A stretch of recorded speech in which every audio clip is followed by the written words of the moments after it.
You're listening to LSU Daily with Matt Musso, your home for all things LSU sports. Off and running here on another edition of LSU Daily. Welcome in. Glad to have you along for the ride. We have more staff news as it pertains to LSU football. Brian Kelly promoting from within, one of his most trusted staff members, now becoming the director of football operations. That's JR Belton. We'll tell you a lot about that as we roll along throughout the show. And as promised, didn't get to it yesterday on LSU Daily, but we will run through a brief preview of LSU's Outfield. The full in-depth preview on that, of course, can be found on Musso at the Box. Be sure to subscribe, share, like, follow me on social media, Twitter X at Musso Matthew. You can find me on Facebook at Matt Musso. You can find me on Instagram as well. At Matthew Musso1. Totally blanked on my own Instagram handle there. That's kind of weird, but it happened. All that is greatly appreciated. Let's go ahead and get started. And we'll start, of course, with LSU football, naturally. And this news came down yesterday afternoon, probably sometime in the 4 o'clock hour on Tuesday, that LSU is set to promote JR Belton to its director of football operations role, Matt Zenitz from CBS Sports, the first to report the news. You'll remember I guess just a couple of weeks ago, or maybe a week and a half, not even 2 weeks yet, it was announced, or reported, I should say, that Jazz Smith, who had served as director of football ops for Brian Kelly since he arrived in Baton Rouge, would not be returning in that role, or really in general, would not be returning at all to LSU for the 2025 season. So that opened up another spot in the support staff for Brian Kelly, and it's going to be JR Belton. And this is obviously, again, look, this is a great move for LSU. A little background on JR Belton, if you aren't familiar. That is a name that you should know, because Brian Kelly has mentioned him plenty on the record, and the majority of that comes in terms of recruiting. JR Belton was brought to LSU in 2021. So Ed Ogeron hired JR Belton as LSU's director of scouting. Not only was he retained by Brian Kelly, he was promoted the very next year to the director of recruiting. And he has just been consistently a massive part and consistently lauded by Brian Kelly when it comes to the work he's done in LSU's recruiting department. If you've listened to any Brian Kelly press conference on signing day, or in fact, look, Wednesday today is the traditional signing period, which it should be relatively quiet for LSU, the haze in the barn and whatnot. And we've kind of joked about this being the traditional signing day. And wow, remember that? That used to be a huge deal. Brian Kelly will speak to the media on Wednesday at noon to talk about the transfer portal class. Chances are he's probably going to mention the work JR Belton helped do in that regard. So keep your ears peeled. And he's definitely going to mention it because he's going to be asked about the promotion today as well. But see if it comes up unsolicited, because it definitely has in the past plenty of times. And when you look at Belton in the time that he was overseeing LSU's recruiting, the program's recruiting as the director, LSU has brought in the number 5 class in 2023, the number 7 class in 2024, and now the number 8 class in 2025. That's really where he's found most of his success. Now he gets to take on an even bigger role within the football department. Director of operations. He will oversee everything that goes on with the football program, the day-to-day operations of it. And you really couldn't have a better person in charge of that. And what you might be saying to yourself or asking, okay, but what about his role in recruiting? You just went through all the success that he had, and that's how he's kind of become known in college football circles is with recruiting. And it doesn't just start at LSU. Before he got to LSU, before Ed Ogeron hired him, Belton served as a regional scout at Virginia for a season. So even there, it was really in that recruiting world. So what happens to that role JR Belton leaves behind. Well, LSU has an option and one that they've already kind of exercised as well. LSU could promote somebody else from within and give them title, director of recruiting and kind of quote unquote fill that role, right? But what's important to note when you read JR Belton's bio at LSUsports.net, it's now already updated. It talks about him obviously, overseeing the day-to-day operations and the team and staff and all of that. But this part's interesting. Quote, and work closely with LSU General Manager Austin Thomas on various projects as it relates to building a championship program. End quote. Austin Thomas is also massively important to what LSU does in recruiting. We know that. JR Belton, per the bio LSU puts out, will continue to work very closely with Austin Thomas on various projects in terms of building a championship program. To me, that's a very fancy way of saying he's still going to help a lot in the recruiting process. Because that's what he's great at. Like that's what he's gained notoriety in. JR Belton's great in a lot of things.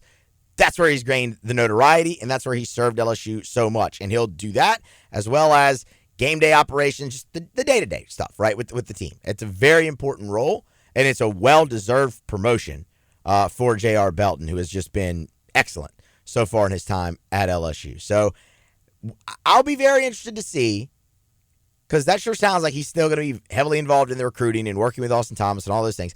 I'll be interested to see if LSU does anything with the director of recruiting role, or if that one kind of just dissolves and it's just kind of absorbed into JR Belton's role as director of football ops. So another staff shuffle for Brian Kelly. This one, though, coming from within.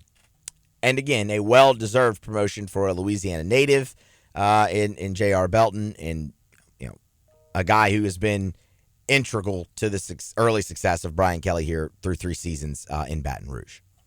Okay, let's go ahead and shift gears. Let's talk some LSU baseball. We didn't get to our outfield preview on Tuesday, so let's go ahead and do that right now. And the outfield is an interesting spot for LSU because I really believe that the case can be made that LSU's outfield is the best position group on the team in 2025. Like, I don't think that's a stretch. I don't think that's, hyperbolic or in any way. That a valid argument can be made for that. I know a lot of people are going to look at the pitching staff, and I get it. You've got loads of talent, and you have a lot of arms, like a ton of arms on that staff. But the pitching staff is also less proven than what you have in the outfield. Like, there's guys on that pitching staff you're expecting to take a big jump, but you kind of have to wait and see it. And we know, yes, they have all the talent in the world. But what LSU returns in the outfield, y'all, Jay Johnson went on record, said he thinks they have 8 guys that they could plug and play without any drop-off. Now, normally when I hear something like that, I obviously think coach speak. That's a coach coming to bat for his guys, and he's not going to throw anybody into the bus or anything like that. But being out there at some of the scrimmages, looking at at the roster, I believe that for the most part. I'm not going to say no drop-off because there is a few guys who are unproven. Like Mick Paul's been actually playing quite well here for LSU, and he's been getting a good bit of run in center field in these scrimmages, but that's a guy who's coming off a medical red shirt, and has 9 at-bats in his career. Okay, there's a little less, that's a less proven, right? Not saying he's not an option, not saying he couldn't get an opportunity and ball out. Guy was the number 1 player in the state of Utah when he came out of high school. Like, yeah, he's good. Like, he's a really good player. He's at LSU for a reason, right? But it's 9 at-bats. Dalton Beck, okay, how's it going to translate over from the Southland Conference to the SEC? Well, so far, He's had some really nice moments in the scrimmages. But to say no drop-off, that feels like it might be a little bit of a stretch, but we'll wait and see. But aside from that, what LSU returns in the outfield is a wealth of experience. I mean, y'all, the last game of the season, when LSU lost out in the Chapel Hill Regional in Game 7 up there, your starting outfield was Josh Pearson in left, Jake Brown in center, and Ashton Larson in right. All three of those guys are back. And that is not going to be your starting outfield on day one. That's where I look at this and I go, okay, you look at the ceiling and the upside for a guy like Jake Brown and even for a guy like Ashton Larson, and they might be battling for a spot. What you brought in and what you have returning, for me, creates a valid argument that this is LSU's best position group on the team. So what does it look like for me right now? Well, I actually think two spots are solidified. I think Chris Stanfield is going to be your opening day center fielder, and I think he's going to play center fielder for the majority of LSU's games. I really believe that, and here's why. For one, while this is his first season at LSU, he is more than proven, and more than proven in the SEC. He's a 2-year starter at Auburn. He is an elite glove in center field, like elite. Like, think of some of the great center fielders that LSU has had that have just caught everything. Chris Stanfield is that guy. Like, he's that type of guy. He can go run and get it. Andrew Stevenson, Dylan Cruz. Don't get me wrong. I'm not saying he's gonna be the number 2 overall pick in the draft. What I'm saying is, from a defensive standpoint, like, he is that guy who's just gonna go out there, catch everything. And you've had a lot of those guys recently at LSU. Offensively, that was going to be kind of one of the questions. But y'all, I'll take you back to Michael Braswell transferring into LSU. And, he's hit like 256 for his career or whatnot. And it's, wow, is he really going to be able to take a jump with the bat? And what I consistently said on Musso at the Box was, the guy, he's coming here for that. He's coming here to learn from Jay Johnson, who's a hitting guru, to improve. Lo and behold, Michael Braswell hit .312 last year for LSU. Chris Stanfield's coming here to improve the bat. He's got everything you want in the field. He's coming here to improve the bat. And so far, he looks like he's taken a nice step there early in these practices in the fall and now in the I don't want to say spring, in the preseason. One thing I like about him, he handles the bat very well. It's not just him impacting the game with singles. He can impact the game in so many ways. Bunts, he's a great bunter. He has elite speed. Like, he is kind of your prototypical leadoff guy that you would want, except he doesn't hit from the left side. He's a right-handed hitter. But he can still get down the line great, and he kind of has an understanding of the offense and how to move the baseball around. So I think even if he gets off to a slower start with the bat, potentially, the glove is more than enough to allow him to stay in the lineup in center field. At a premium defensive position, you'll give a little offensively for the glove. Stanfield's got the best glove. He is your best option in center field right now for LSU. And I think that spot is his spot is his to lose at the current moment. So I think he's in. If you've been listening to Musso at the Box and hearing the scrimmage recaps, I, like everybody else, am extremely high on Derek Curiel. Freshman, was the number 2 player in the country per perfect game coming out of high school. Was thought to be a draft risk, but pulled his name out, and he has wowed so far in the fall. And he has carried that consistency over into these preseason scrimmages as well. We will see what happens when he gets deep into the season and starts facing other arms other than LSU. But right now, from what there's no reason to believe that he's going to struggle. He's missing one tool right now. He's got 4 of the 5 tools. He can hit. He can run. He can catch. He can throw. The power isn't there yet. He's 6'2", 182. Give him some time. He'll put a little bit more weight on. The power will eventually come. It's normally the last tool to come anyway. But in every other facet, he has shined so far early at LSU. And again, a lot of hype, I understand. But look, we have all seen those guys come through LSU who immediately step on campus day one and just take over. And Todd Walker, Dylan Cruz, Alex Bregman, Kevin Gosman, Aaron, like Alex Lang. There's been plenty of them, not just hitters on the mound too. Derek Curiel looks like that guy. Like you watch him play, you go, oh yeah, okay, nope, that's what it's supposed to look like right there. He's that guy. Mention the hit tool. It's to all fields. Was out there for two scrimmages a week ago. Saw him have a double down the right field line and then base hits to left and center field all over the course of 2 days, and he had 5 hits over the course of those 2 days, including a 3-for-3 day on Sunday. And that was after the week prior. I saw him, and the one time I was out there, I saw him go 2-for-3.